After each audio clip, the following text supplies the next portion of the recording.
नमस्कार दोस्तों, बड़ी अपडेट है। आपको बता देते हैं दोस्तों, 17 दिसंबर पेंशनर डे का महत्व बताया है। जी हाँ दोस्तों, बता देते हैं आपको भी। डीएस नकारा का ऐतिहासिक योगदान रहा है इसमें, और 17 दिसंबर को पेंशनर्स डे का महत्व इस वीडियो में आपको बताने वाले हैं। तो दोस्तों, डीएस नकारा का ऐतिहासिक योगदान है इसमें। हर साल 17 दिसंबर को भारत में पेंशनर्स डे के रूप में मनाया जाता है। इस अवसर पर भारत पेंशन भोगी समाज ने कहा कि यह दिन उन पेंशन धारकों को समर्पित है जिन्होंने अपने जीवन का एक बड़ा हिस्सा देश की सेवा में लगाया। इसका उद्देश्य पेंशन धारकों के अधिकारों, उनके योगदान और उनकी जरूरतों को पहचानना और सम्मानित करना है। डीएस नकारा का ऐतिहासिक योगदान रहा है। 17 दिसंबर 1982 को भारत के सर्वोच्च न्यायालय ने डीएस नकारा बनाम भारत सरकार मामले में एक ऐतिहासिक फैसला सुनाया। इस फैसले ने पेंशन को विलंबित वेतन के रूप में परिभाषित किया और इसे सेवानिवृत्ति कर्मचारियों का अधिकार बताया।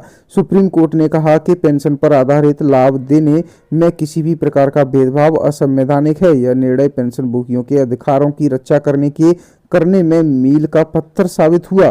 पेंशन में दोस्तों, पेंशन सम्मान और अधिकार का प्रतीक है। पेंशन को दान या अनुग्रह नहीं माना जाना चाहिए। यह उन कर्मचारियों का हक है जिन्होंने अपने जीवन के कीमती वर्ष देश की सेवा में बिताए, सीमित वेतन पर काम करके भी अपने कर्तव्यों का पालन किया, सेवानिवृत्ति के बाद भी समाज और परिवार के प्रति अपना योगदान जारी रखा। पेंशन भोगियों के सामने चुनौतियां हैं दोस्तों, तो एक है आर्थिक संकट। महंगाई के बढ़ते स्तर के कारण पेंशन पर्याप्त नहीं हो पाती। पेंशन राशि में वृद्धि और महंगाई भत्ते में देरी से आर्थिक समस्याएं बढ़ जाती हैं। दूसरा है दोस्तों, स्वास्थ्य संबंधी सुविधाएं की कमी। पेंशन भोगियों के लिए किफायती स्वास्थ्य सेवाओं की उपलब्धता बड़ी चुनौती है। स्वास्थ्य बीमा योजनाएं सभी के लिए सुलभ नहीं है। तीसरा है दोस्तों, सामाजिक अलगाव। पारिवारिक और सामाजिक अलगाव से पेंशन भोगियों में मानसिक तनाव बढ़ रहा है। संयुक्त परिवार प्रणाली कमजोर होने के कारण बुजुर्गों को अकेलापन महसूस होता है। प्रशासनिक समस्याएं भी देखने को मिल रही हैं। पेंशन वितरण में देरी देखने को मिल रही है, हो जाती है, तो प्रशासनिक समस्याएं ही हैं। और डिजिटल प्रक्रिया में बुजुर्गों को आने वाली परेशानियां हो रही हैं, जैसे कि बुजुर्गों के किसी के फिंगरप्रिंट वगैरह नहीं आना और शिकायतों का निवारण समय पर नहीं होना। डिजिटल साक्षरता की आवश्यकता क्या है? तो दोस्तों, डिजिटल युग में पेंशन भोगियों के लिए तकनीकी ज्ञान आवश्यक हो गया है। जीवन प्रमाण पत्र जमा करने से लेकर पेंशन विवरण देखने तक हर प्रक्रिया अब ऑनलाइन हो रही है। डिजिटल साक्षरता उन्हें आत्मनिर्भर बनाने में मदद करती है। डिजिटल प्रशिक्षण के लाभ क्या हैं? तो दोस्तों, पेंशन विवरण देखने की सुविधा, शिकायतें ऑनलाइन दर्ज करना, डिजिटल लेन देन की सुरक्षा, सरकारी योजनाओं की जानकारी रखना। पेंशनर्स संगठनों की भूमिका क्या रही है दोस्तों? तो पेंशनर्स संगठन उनके अधिकारों की रक्षा और उनकी समस्याओं के समाधान में अहम भूमिका निभा सकते हैं।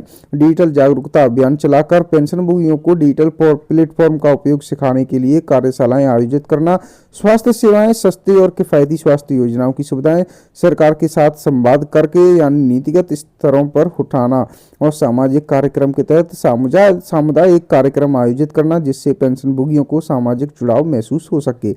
पेंशनर्स डे एक प्रेरणादायक संदेश है। इस मौके पर भारत पेंशन भोगी समाज ने कहा कि 17 दिसंबर हमें यह याद दिलाने का अवसर है कि पेंशन भोगी हमारे समाज का अभिन्न हिस्सा है। उनके अनुभव और योगदान अमूल्य है और समाज और सरकार का यह कर्तव्य है कि उनकी गरिमा और अधिकारों की रक्षा की जाए। निष्कर्ष क्या निकलता है दोस्तों इसका? तो पेंशनर्स डे न केवल सेवानिवृत्त कर्मियों को सम्मानित करने का दिन है, बल्कि यह उनकी चुनौतियों को पहचानने और उनके लिए बेहतर नीतियां बनाने का अवसर भी है। पेंशन भोगी समाज के वो आधार हैं जिनकी मेहनत से आज हम यहाँ हैं। तो दोस्तों, पेंशन भोगियों के लिए ऐतिहासिक दिन है 17 दिसंबर पेंशनर्स डे के रूप में। तो दोस्तों, इसमें डीएस नकारा जी थे, उन्होंने ऐतिहासिक योगदान दिया था। और पेंशन भोगी कोई दान या कुछ नहीं है, वो कर्मचारियों का हक है जिन्होंने न्यूनतम वेतन में भी देश सेवा की और उन्हें उनका हक दिया जा रहा है पेंशन के रूप में। तो दोस्तों, आज के लिए इस वीडियो अपडेट में इतना ही। मिलते हैं आपसे नेक्स्ट अपडेट लेकर। हमारे चैनल को सब्सक्राइब जरूर कर लें।